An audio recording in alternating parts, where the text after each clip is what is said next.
اعوذ باللہ من الشیطان الرجیم بسم اللہ الرحمن الرحیم ھدی للمتقین الذین یؤمنون بالغیب ویقیمون الصلاۃ ومما رزقناہم ینفقون۔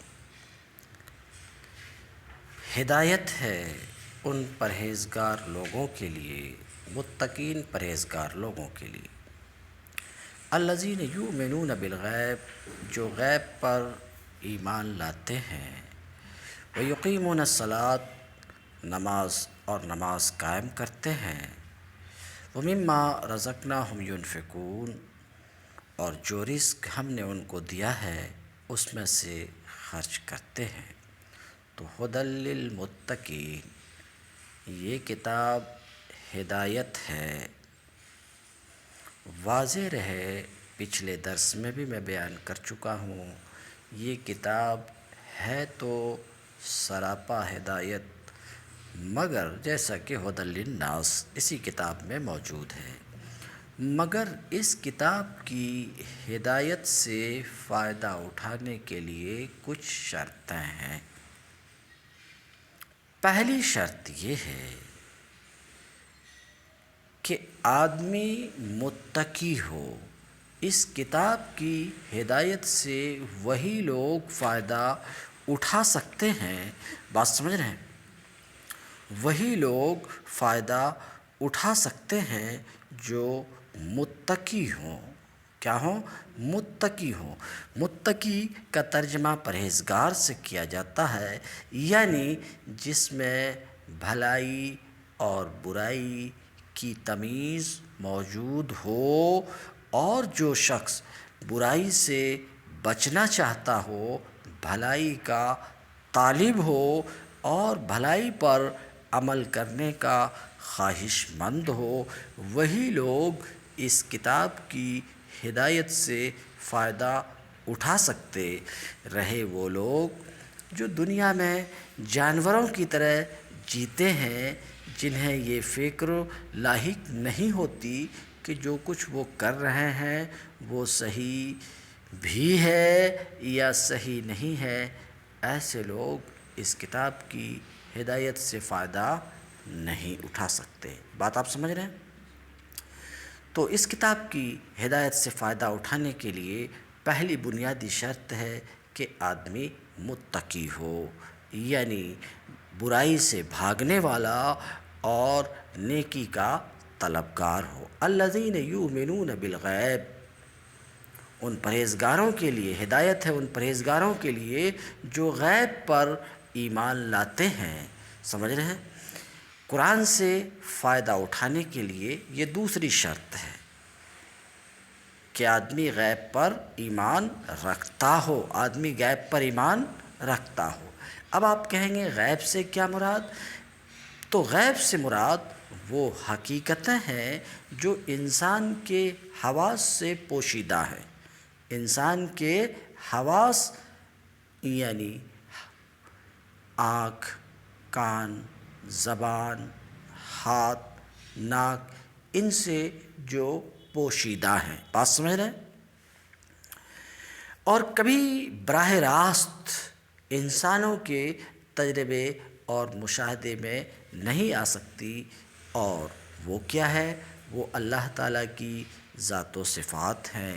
بات سمجھ رہے ہیں؟ ذات و صفات ہیں کہ انسان کے حواس سے ماورا ہے یہ چیز، اسی طریقے سے فرشتے ہیں، وحی ہے، جنت ہے، دوزخ ہے، یہ حواس سے ماورا ہیں، انسانی حواس سے باہر کی چیزیں ہیں۔ ان حقیقتوں کو بغیر دیکھے ماننا اور ان حقیقتوں پر اعتماد کرنا، اس لیے کہ نبی خبر دے رہا ہے، یہ ایمان بالغیب ہے۔ تو آیت کا مطلب یہ ہے کہ جو شخص ان غیر محسوس حقیقتوں کو ماننے کے لیے تیار ہو، اللہ رب العزت کی ذات، اس کے صفات، فرشتہ، جنت، جہنم، ان حقیقتوں کو ماننے کے لیے تیار ہو، صرف وہی لوگ قرآن کی رہنمائی سے فائدہ اٹھا سکتے ہیں، اور جو ان حقیقتوں کو ماننے کے لیے تیار نہیں ہے وہ قرآن کی ہدایت و رہنمائی سے فائدہ نہیں اٹھا سکتے۔ تو قرآن کی ہدایت ہے یہ کتاب ہدایت، مگر اس کی ہدایت سے فائدہ اٹھانے کے لیے شرطیں ہیں۔ پہلی شرط یہ ہے آدمی متقی ہو، دوسری شرط یہ ہے کہ غیب پر ایمان رکھتا ہو، ذات و صفات اللہ تعالیٰ کی ذات و صفات کو مانتا ہو۔ بات سمجھ رہے ہیں کہ نہیں؟ اسی طریقے سے آگے ہے وَيُقِيمُونَ الصَّلَاةَ، نماز قائم کرتے ہیں۔ ہدایت ہے ان پرہیزگاروں کے لیے جو غیب پر ایمان لاتے ہیں، نماز قائم کرتے ہیں۔ یہ تیسری شرط ہے۔ مطلب یہ ہے کہ جو لوگ صرف مان کر بیٹھ جانے والے ہوں وہ قرآن سے فائدہ نہیں اٹھا سکتے۔ اس سے فائدہ اٹھانے کے لیے ضروری ہے کہ آدمی ایمان لانے کے بعد فوراً ہی عملی اطاعت کے لیے تیار ہو جائے۔ عملی اطاعت کی اولین علامت اور دائمی علامت نماز ہے۔ ایمان لانے پر چند گھنٹے بھی نہیں گزرتے کہ مؤذن نماز کے لیے پکارتا ہے، اسی وقت فیصلہ ہو جاتا ہے کہ ایمان کا دعویٰ کرنے والا اطاعت کے لیے تیار ہے یا نہیں۔ تو محض مان کر بیٹھ جانے والے بھی اس کتاب سے ہدایت و رہنمائی حاصل نہیں کر سکتے۔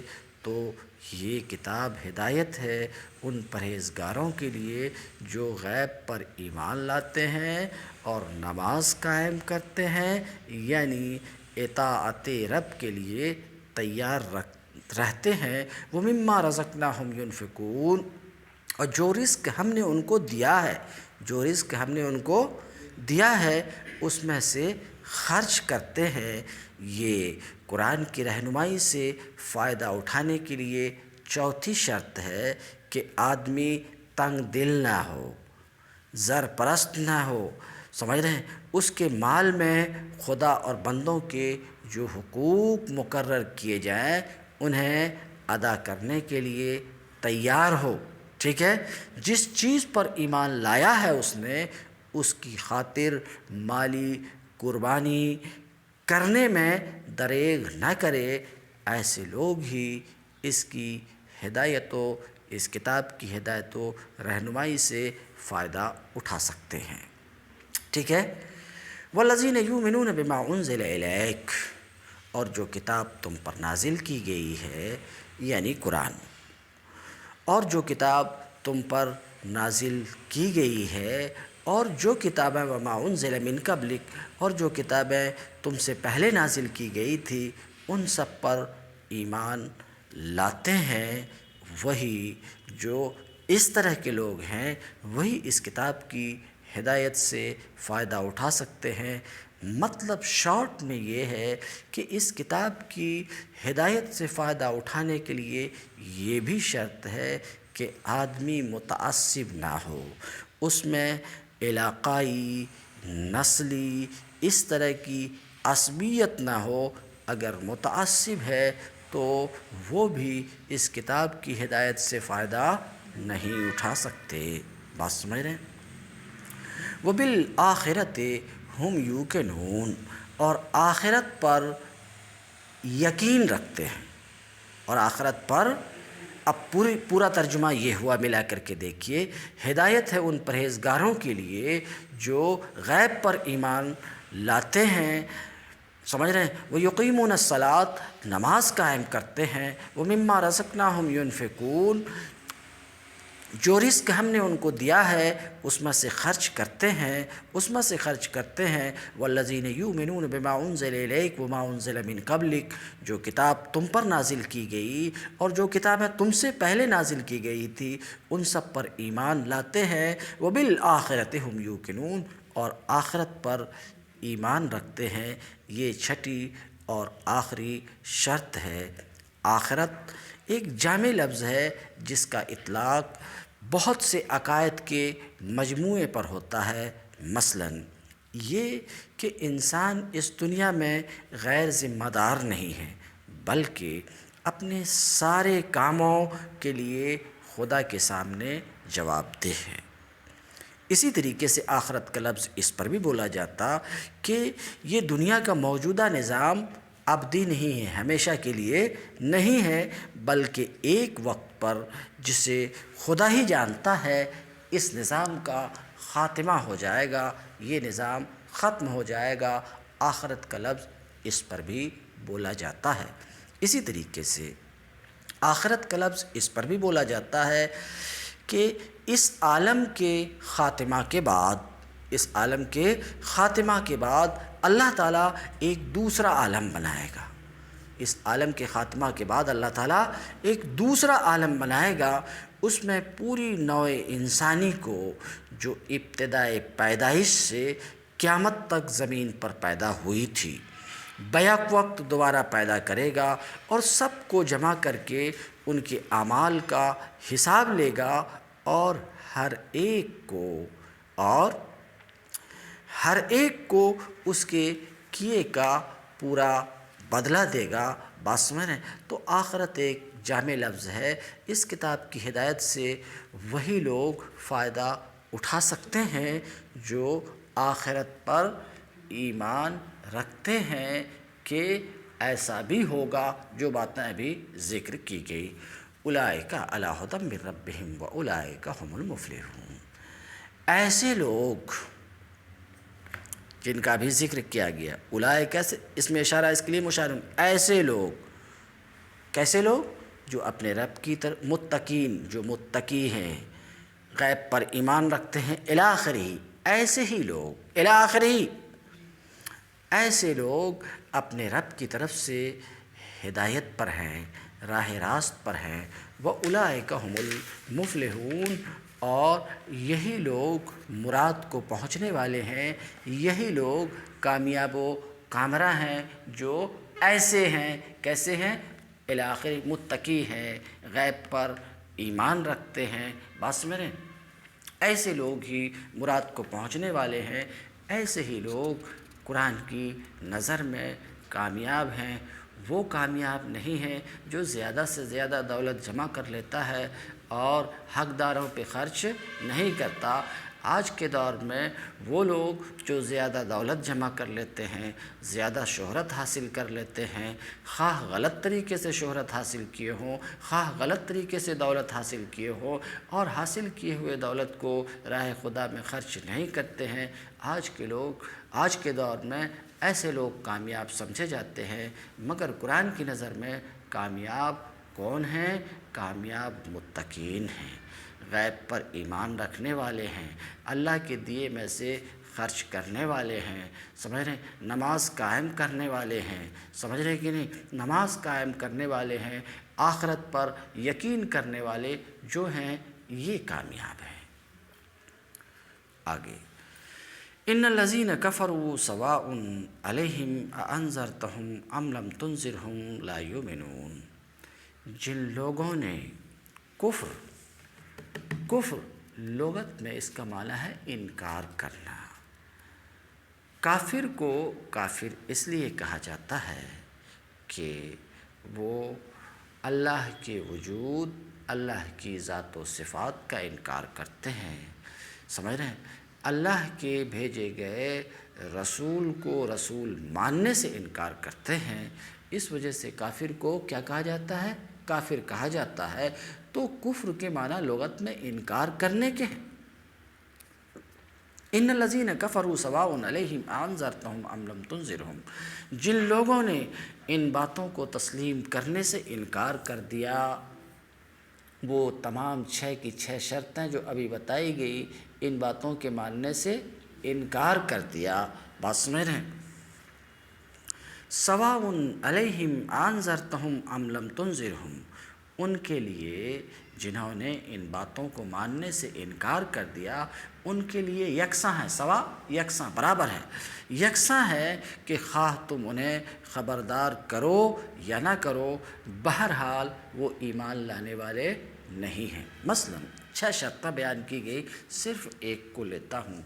اس کتاب کی ہدایت سے فائدہ اٹھانے کے لیے ایک شرط یہ ہے کہ آدمی آخرت پر یقین رکھتا ہو۔ تو اب حال یہ ہے، یہ بات گزر چکی، حال یہ ہے کہ آخرت پر یقین ہی نہیں ہے۔ سمجھ رہے ہیں؟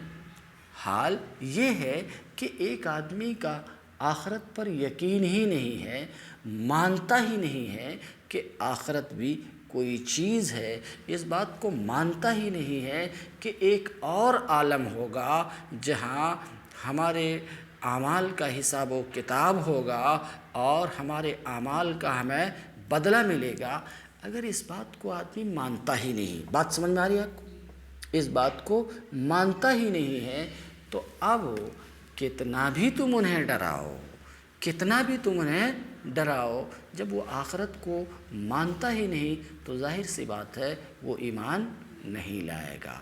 تو ہم نے جو ترجمہ کہا ان الذین، جن لوگوں نے ان باتوں کو ماننے سے انکار کر دیا، وہی 6 کی 6 شرطیں، کلن یا بعضاً، ان باتوں کو ماننے سے انکار کر دیا، خواہ تم انہیں ڈراؤ یا نہ ڈراؤ، لا یؤمنون، وہ ایمان نہیں لائیں گے۔ بات سمجھ رہے کہ نہیں؟ وہ ماننے والے نہیں ہیں۔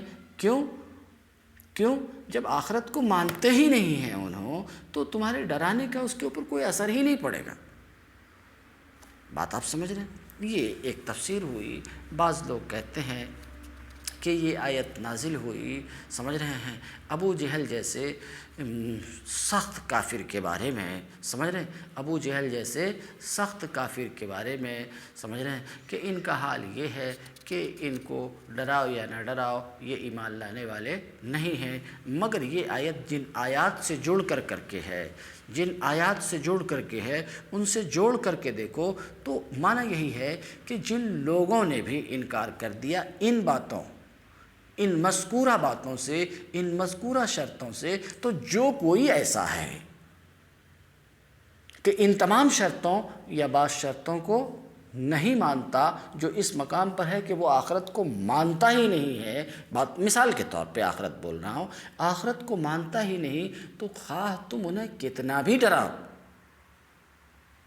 وہ ایمان لانے والے نہیں ہیں۔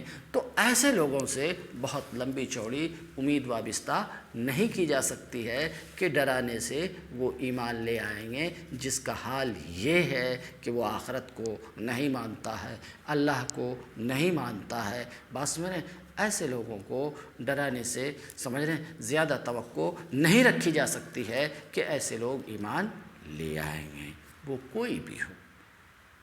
بات سمجھ رہے ہیں؟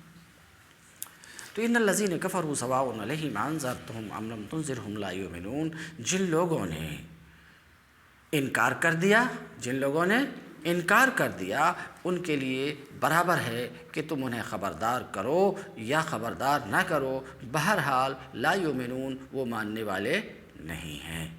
ایک آیت، ختم اللہ علی قلوبہم وعلی سمعہم وعلی ابصارہم غشاوۃ ولہم عذاب عظیم۔ اللہ نے ان کے دلوں اور ان کے کانوں پر مہر لگا دی۔ سمجھ رہے ہیں؟ اللہ نے ان کے دلوں اور ان کے کانوں پر مہر لگا دی ہے۔ بات سمجھ رہے ہیں؟ تو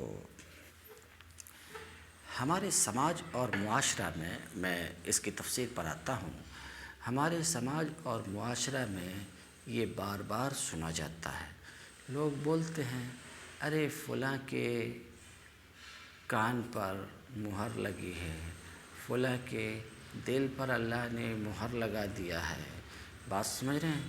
تو وہ کہاں سے سنے گا، کہاں سے سمجھے گا، کہاں سے مانے گا؟ اللہ نے ان کی آنکھوں پر پٹی باندھ دی ہے تو بھلا اس کو حق کیسے نظر آئے گا؟ عام طور سے ایسا ہمارے یہاں بولا جاتا ہے، اور اس بولی کا مطلب یہ لیا جاتا ہے کہ اللہ نے فلاں کے دل پر مثلاً مہر لگا دی ہے، مہر لگا دی اس وجہ سے فلاں صحیح بات کو نہیں سمجھ سکتا ہے۔ ہمارے یہاں اس بولی کا یہ مطلب لیا جاتا ہے، اگر اس بولی کا یہ مطلب ہے تو 100% غلط ہے۔ بات سمجھ رہے ہیں؟ 100% مطلب یہ نہیں ہے۔ یہاں پر جو ہے ختم اللہ علی قلوبہم، اللہ نے ان کے دلوں پر مہر لگا دی، اس کا مطلب یہ نہیں ہے کہ اللہ نے مہر لگا دی ہے اس وجہ سے بات سمجھ میں نہیں آتی، یہ مطلب نہیں ہے، اس کا یہ مطلب نہیں ہے، بلکہ اس کا مطلب یہ ہے کہ آدمی نے جب کسی شخص نے یہ فیصلہ کر لیا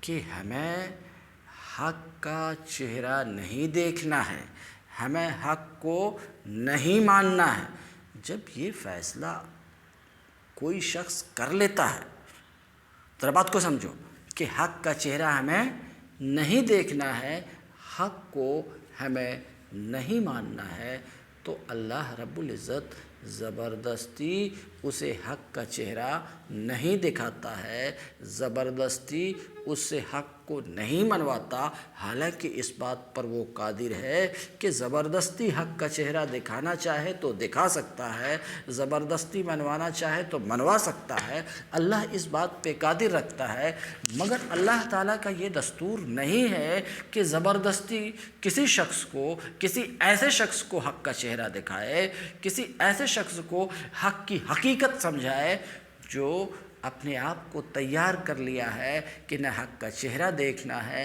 حق کا چہرہ دیکھنا ہے، نہ حق کی حقیقت تک پہنچنا ہے، تو اللہ کا دستور یہ نہیں ہے کہ اسے زبردستی دکھلاتا ہے۔ تو مہر لگانے کا اللہ کے مہر لگانے کا مطلب یہ ہے کہ جب بندہ خود حق اور حقیقت سے بھاگنے والا ہو اور کسی بھی صورت میں اسے قبول کرنے کے لیے تیار نہ ہو، تو پھر اللہ تعالیٰ اس کو اسی حال پر چھوڑ دیتا ہے یا اسی پر اوکے کر دیتا ہے، بات سمجھ رہے ہیں، اسی پر اوکے کر دیتا ہے۔ یہ مطلب کہیں سے قطعاً نہیں ہے کہ اللہ نے مہر لگا دی ہے اس لیے سچائی اسے نظر نہیں آ رہی، یہ مطلب قطعاً نہیں ہے۔ ختم اللہ علی قلوبہم، اللہ نے ان کے دلوں اور ان کے کانوں پر مہر لگا دی ہے، ٹھیک ہے، وعلی سمعہم، اور ان کے کانوں یعنی سننے کی جگہوں پر یعنی کانوں پر مہر لگا دی ہے، وعلی ابصارہم غشاوہ، ان کی آنکھوں پر پردہ پڑ گیا ہے، ان کی آنکھوں پر پردہ پڑ گیا، وَلَهُمْ عَذَابٌ عَظِيمٌ، ایسے لوگوں کے لیے سخت سزا ہے، وَلَهُمْ عَذَابٌ عَلِيمٌ، وہ سخت سزا کے مستحق ہیں۔